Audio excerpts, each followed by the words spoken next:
तो देखिए, उत्तर प्रदेश की सियासत में एक बड़ा सवाल उठ खड़ा हुआ है। कभी मायावती के सबसे भरोसेमंद रहे नसीरुद्दीन सिद्दीकी अब समाजवादी पार्टी में हैं। 2027 से पहले उनकी एंट्री क्या अखिलेश यादव को नया आजम खान देने की तैयारी है, या फिर नसीमुद्दीन अखिलेश के आजम बन पाएंगे?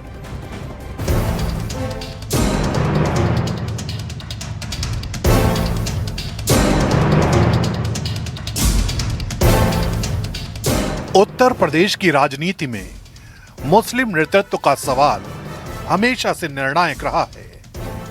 समाजवादी पार्टी में यह भूमिका लंबे समय तक आजम खान निभाते रहे। अब जब नसीमुद्दीन सिद्दीकी सपा में शामिल हुए तो चर्चा तेज है, क्या वे अखिलेश यादव के लिए वही भूमिका निभा पाएंगे?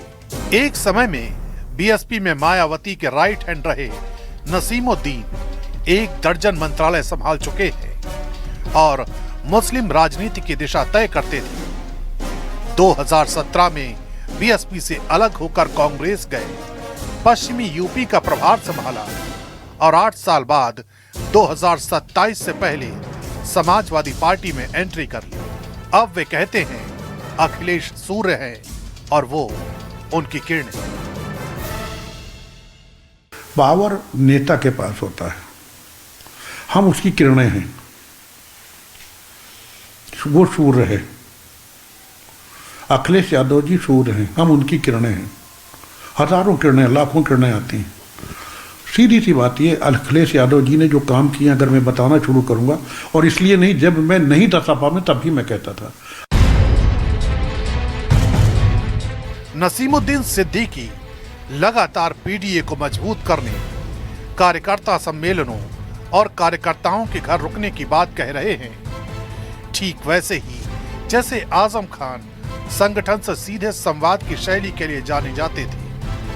हालांकि आजम खान फिलहाल जेल में हैं, लेकिन उन्हें पार्टी का चेहरा और संरक्षक माना जाता है। यही वजह है कि आजम और नसीमुद्दीन की जब तुलना की जाती है तो जवाब बड़ा सधा हुआ आता है। आजम खान साहब की बराबरी मुझसे नहीं हो सकती। आजम खान साहब की जगह कोई नहीं ले सकता।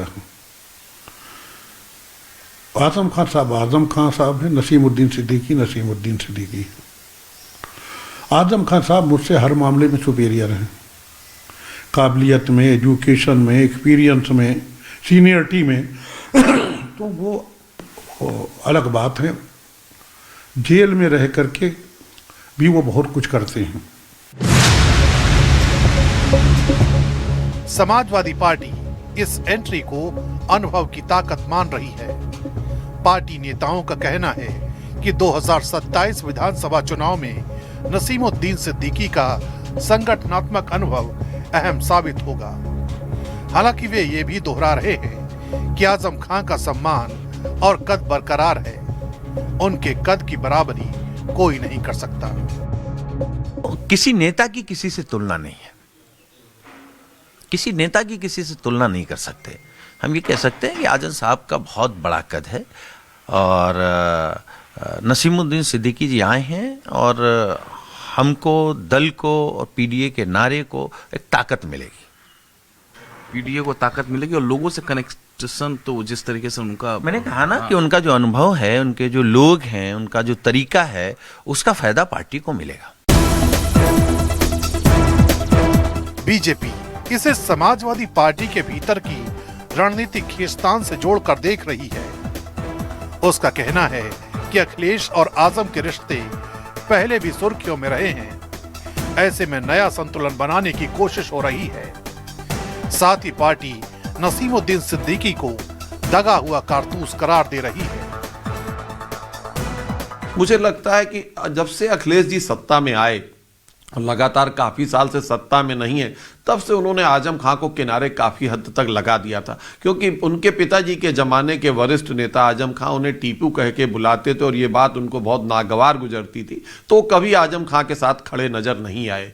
और जहाँ तक बात है नसीमुद्दीन की कि उनके विकल्प के रूप पे, तो हम लोगों को पता लगा, तमाम लोगों ने आके बताया कि नसीमुद्दीन सिद्दीकी जब सपा कार्यालय के अंदर गए तो उनकी ही बिरादरी के कार्यकर्ताओं ने, जो सपा के प्रमुख कार्यकर्ता और नेता हैं, उन्होंने कहा दगा ट्रांसफार्मर को ले लिया है अखिलेश जी ने, इससे कुछ होने वाला नहीं है।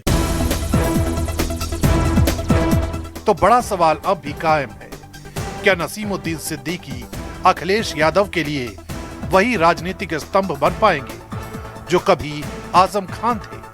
बीएसपी से कांग्रेस और अब सपा तक का उनका सफर अनुभव से भरा है, लेकिन समाजवादी पार्टी के भीतर पहले से मुस्लिम नेतृत्व मौजूद है। 2027 की चुनावी बिसात तय करेगी कि वे सिर्फ एक सहयोगी बनकर रहेंगे या सच में अखिलेश के नए आजम बनकर उभरेंगे।